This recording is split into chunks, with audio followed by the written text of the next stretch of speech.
Bismillahirrahmanirrahim. Assalamualaikum warahmatullahi wabarakatuh.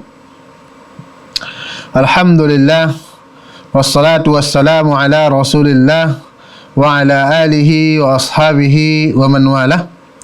Sahabat Akademi Nur yang dimuliakan oleh Allah Subhanahu wa taala, kita sekarang melangkah ke materi yang ke-25 yang kita beri judul Salat Gerhana.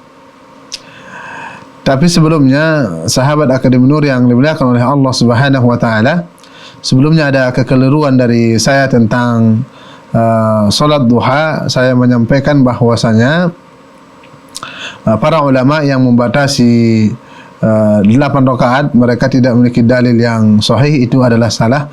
Mereka memiliki dalil yang sahih. Akan tetapi ada dalil yang sahih lagi yang menjelaskan kepada kita hadis yang diriwayatkan Ummul Mukminin Aisyah radhiyallahu anha bahwasanya Rasulullah sallallahu alaihi wasallam salat duha 4 rakaat, kemudian beliau menambah sebagaimana yang dia kehendaki. Ini menunjukkan bahwasanya salat duha tersebut tidak ada batasan rakaat. Baiklah sahabat Akademi Nur yang dimuliakan oleh Allah Subhanahu wa taala, sekarang kita melangkah ke materi kita yang hari ini, yaitu adalah salat gerhana. Allah Subhanahu wa taala menciptakan alam semesta ini semua dan mengaturnya segalanya. Segala kejadian di bumi ini, fenomena yang terjadi, fenomena alam yang terjadi itu merupakan tanda-tanda kebesaran Rabb kita Allah Subhanahu wa taala. Tidak ada satu kejadian di antara sekian banyak kejadian di muka bumi ini yang ditampakkan oleh Allah Subhanahu wa taala di hadapan hambanya, melainkan agar kita bisa mengambil pelajaran, mengambil ibrah dan juga hikmah dari kekuasaan Rabb kita Allah Subhanahu wa taala. Sehingga ketika kita melihat fenomena alam yang terjadi itu, kita merasa takut, merasa kita melakukan maksiat, kita melakukan keburukan, sehingga kita mendekatkan diri kepada Rabb kita. Dan di antara bukti kekuasaan Allah Subhanahu wa taala adalah terjadinya gerhana. Itu sering kita lihat gerhana. Sebuah kejadian besar yang banyak dianggap ringan atau remeh sebagian manusia. Bahkan banyak masyarakat awam yang tidak paham bagaimana menghadapi fenomena alam ini. Banyak di antara mereka yang mengaitkan kejadian alam ini dengan mitos-mitos dan keyakinan khurafat yang menyelisihi akidah yang benar. Jadi fenomena alam yang terjadi ini bukanlah merupakan mitos dan sebagainya, akan tetapi itu merupakan tanda-tanda kekuasaan Allah Subhanahu wa taala, mengingatkan para hambanya agar senantiasa melakukan kebaikan, ketakwaan, dan menjauhkan mereka dari perbuatan maksiat ataupun keburukan. Kemudian kita akan membahas sekilas tentang solat gerhana.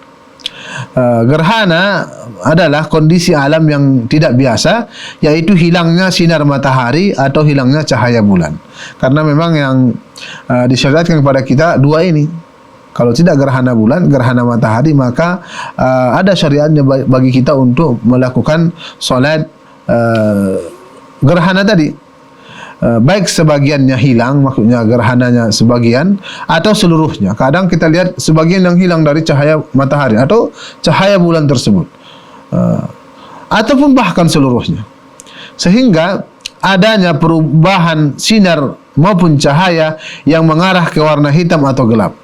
Pada saat fenomena alam ini terjadi, sinar atau cahaya seperti meredup. Ini jelas kita lihat ya. Kemudian kita katakan tadi, gerhana dalam bahasa Arab ada dua istilah. Ini biasa kita dengar dalam bahasa Arab ada dua istilah. Yang pertama dengan kusuf, yang kedua dengan khusuf. Artinya adalah kusuf adalah gerhana matahari, kusufus syams biasanya, gerhana matahari. Kemudian sedangkan khusuf al-qamar adalah gerhana bulan. Rasulullah sallallahu alaihi wasallam memperingatkan kita umatnya untuk kembali ingat dan juga segera menegakkan solat, memperbanyak zikir, istighfar, doa, sedekah dan juga amal soleh tatkala terjadi peristiwa seperti tadi, yaitu gerhana bulan ataupun gerhana matahari. Rasulullah sallallahu alaihi wasallam menjelaskan dalam sabdanya, inna syamsa wal qamara ayatani min ayatillah la yankasifani li mauti ahadin wala li hayatihi fa idza ra'aitum dzalik fad'u Allah wa kabbiru wa sallu wa tasaddaqu. Rasulullah mengatakan, sesungguhnya matahari dan bulan adalah bukti tanda-tanda kekuasaan Allah Subhanahu wa taala. Sesungguhnya keduanya matahari dan juga bulan tidak mengalami gerhana karena kematian seseorang dan tidak pula karena hidupnya seseorang. Oleh karena itu, bila kalian melihatnya maka berdoalah kepada Allah, bertakbirlah, salat dan bersedekahlah. Hadis riwayat Bukhari dan juga Al-Imam Muslim. Karena ada isu di kalangan para sahabat ketika terjadi gerhana ini karena meninggalnya anak Rasulullah sallallahu alaihi wasallam, putra Nabi kita Ibrahim. Maka Rasulullah mengatakan hadis tadi. Jadi tanda-tanda maksudnya gerhana bulan atau gerhana matahari itu merupakan tanda-tanda kekuasaan Rabb kita Allah Subhanahu wa taala. Itu terjadi bukan karena matinya seseorang ataupun karena lahirnya seseorang. Maka di sini kita simpulkan definisi atau arti solat gerhana adalah solat yang dikerjakan dengan tata cara dan gerakan tertentu ketika hilangnya sinar matahari atau cahaya bulan, baik sebagian ataupun seluruhnya. Di sini muallif mengatakan juga solat gerhana hukumnya sunnah muakkadah. Naam, solat gerhana hukumnya sunnah muakkadah, pendapat yang paling rajih, yang paling kuat di kalangan para ulama.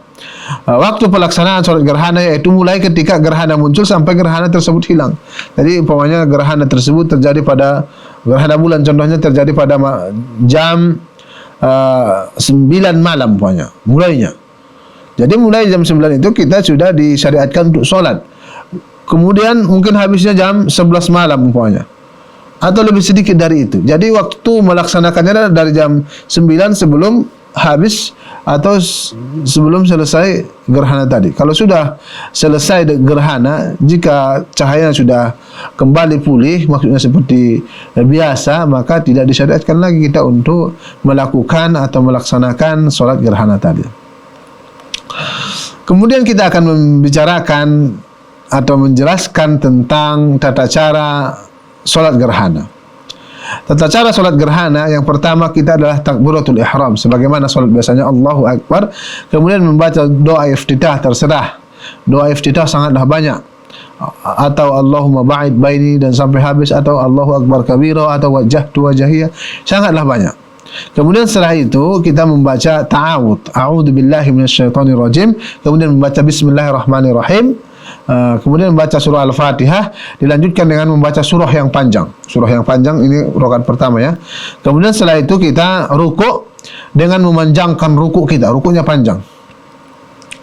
Kemudian bangkit dari rukuk, kemudian membaca sami'allahu liman hamidah, sebagaimana salat Rabbana walakal hamd. Kemudian setelah itu kita tidak langsung sujud, namun dilanjutkan dengan membaca surah Al-Fatihah. Membaca surah Al-Fatihah dan surat yang panjang. Berdiri yang kedua ini lebih singkat dari yang pertama tadi. Ini masih dalam rakaat pertama ya.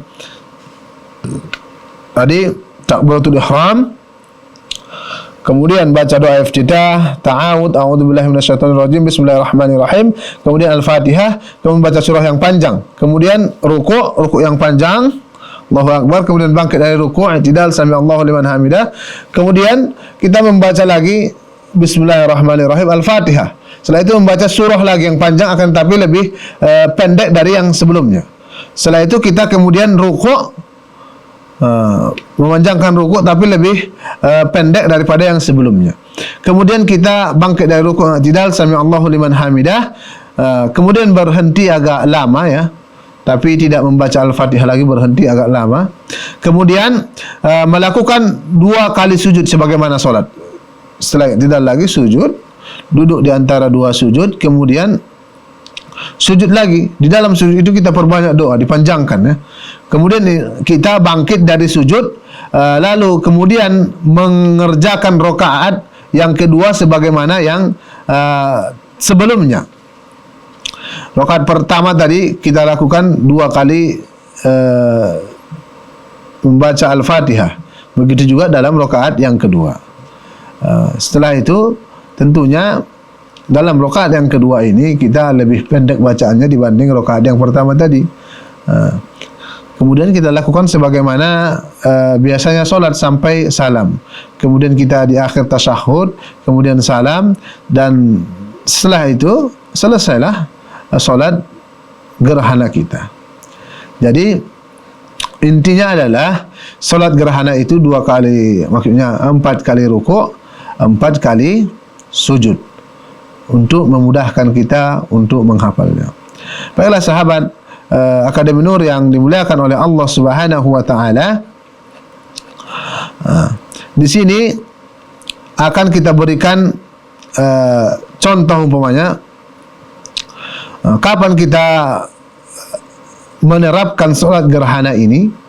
Contoh umpamanya, saya pernah melihat gerhana matahari di daerah saya tinggal.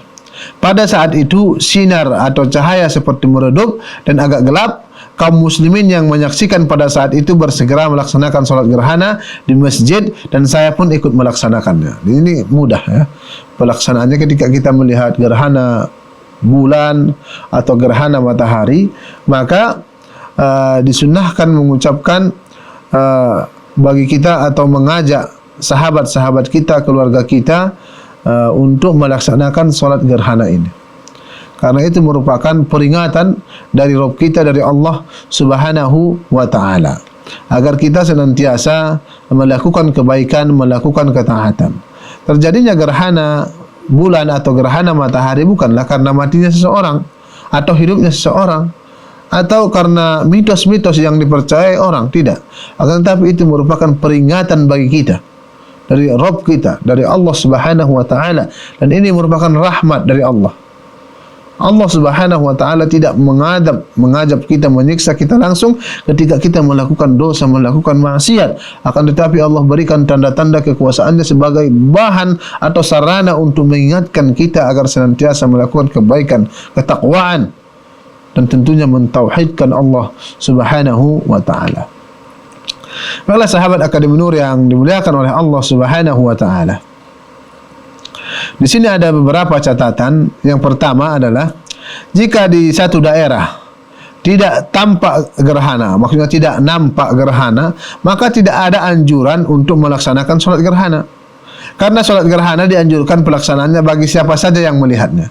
Karena ketentuan dari syariat, ketika kita melihat gerhana, disitulah kita disyariatkan untuk solat. Adapun bagi orang atau di suatu daerah tidak nampak, di daerah yang lain nampak, jadi orang yang tidak nampak di daerah mereka tidak disyaratkan bagi mereka untuk melaksanakan solat gerhana ini. Ini berdasarkan hadis Rasulullah sallallahu alaihi wasallam, fa idza ra'aitumuhuma, maksudnya fa idza ra'aitumuhuma fafza'u ila shalah. Jika kalian melihat gerhana tersebut, baik matahari ataupun bulan, maka bersegeralah untuk melaksanakan solat. Jadi ketentuannya adalah Rasulullah mengabarkan kepada kita, menjelaskan kepada kita, jika kalian melihatnya. Berarti kalau kita tidak melihat gerhana tersebut, maka tidak ada anjuran atau perintah bagi kita untuk melaksanakan solat gerhana tersebut. Dan hadis yang kita bacakan ini adalah hadis yang diriwayatkan oleh Imam Bukhari dalam kitab sahihnya. Kemudian yang kedua, catatan yang kedua, tidak ada azan dan juga iqamah saat melaksanakan solat gerhana. Tidak ada azan. Jadi ketika kita mau solat, langsung imam bertakbir dan para makmum mengikutinya. Tidak ada azan, tidak ada iqamah. Kemudian catatan yang ketiga, mungkin catatan yang terakhir, apabila terjadi gerhana matahari maupun gerhana bulan, maka tata cara pelaksanaan solatnya sama. Jadi gerhana bulan, gerhana matahari, tata cara pelaksanaannya adalah sama, tidak ada perbedaan di antara keduanya. Baiklah sahabat Akademi Nur yang dimuliakan oleh Allah Subhanahu wa taala, Inilah sekilas pembahasan kita tentang solat gerhana tadi. Di sini kita akan simpulkan terkhusus bagaimana tata caranya. Di kalangan kaum muslimin banyak yang belum memahami tata cara solat gerhana ini. Jadi solat gerhana ini adalah solat yang dianjurkan bagi kaum muslimin ketika melihat gerhana bulan ataupun gerhana matahari. Dan hukum solat gerhana ini adalah sunnah muakkadah, sunnah yang dikuatkan, sunnah yang ditekankan, belum sampai derajat wajib. Kemudian solat gerhana ini dianjurkan dan disyariatkan hanya bagi orang-orang yang melihatnya atau daerah yang melihatnya. Jika ada daerah lain di waktu bersamaan tidak melihatnya, maka tidak dianjurkan dan tidak disyariatkan bagi mereka untuk melaksanakan solat gerhana ini. Kemudian bagaimana tata cara solat gerhana? Kita simpulkan ya secara singkat. Tata cara solat gerhana hampir mirip dengan solat-solat biasa. Akan tetapi bedanya adalah dalam solat gerhana ini di setiap rakaat kita melakukan 4 ruku'. Maksudnya di setiap rakaat kita melakukan 2 ruku', 2 sujud. Dan dia 2 rakaat, berarti 4 ruku', maksudnya 4 ruku' dan juga 4 sujud. Bagaimana itu? Pertama kita takbiratul ihram, Allahu Akbar, kemudian membaca doa iftitah, membaca ta'awud, membaca bismillah, kemudian membaca al-fatihah, kemudian membaca surat yang panjang. Kemudian kita takbir Allahu Akbar, ruku' ya. Kemudian berhenti agak lama. Setelah membaca bacaan ruku' agak lama, kemudian kita bangkit lagi sami Allahu liman hamidah. Kemudian kita tidak langsung sujud, akan tetapi kembali membaca Al-Fatihah. Kemudian membaca surah yang panjang, akan tetapi lebih pendek dari yang sebelumnya. Setelah itu kita takbir Allahu Akbar, rukuk kembali, baca bacaan rukuk agak lama, kemudian apalagi yang i'tidal, sami Allahu liman hamidah, berhenti sejenak, kemudian sujud. Kita lakukan sebagaimana solat, sujud, duduk di antara sujud, kemudian sujud kembali. Dalam sujud ini kita disyariatkan agak lama ya sujudnya, membaca doa, membaca permintaan kepada Allah Subhanahu wa taala. Kemudian bangkit kepada rakaat kedua, Allahu Akbar, kita kembali membaca Al-Fatihah, kemudian ayat yang panjang, akan tetapi lebih pendek daripada bacaan sebelumnya. Kemudian takbir lagi kita rukuk, Allahu Akbar, kemudian baca lagi bacaan rukuk yang panjang, kemudian bangkit lagi sami Allahu liman hamidah. Kita tidak langsung sujud, kembali membaca Al-Fatihah.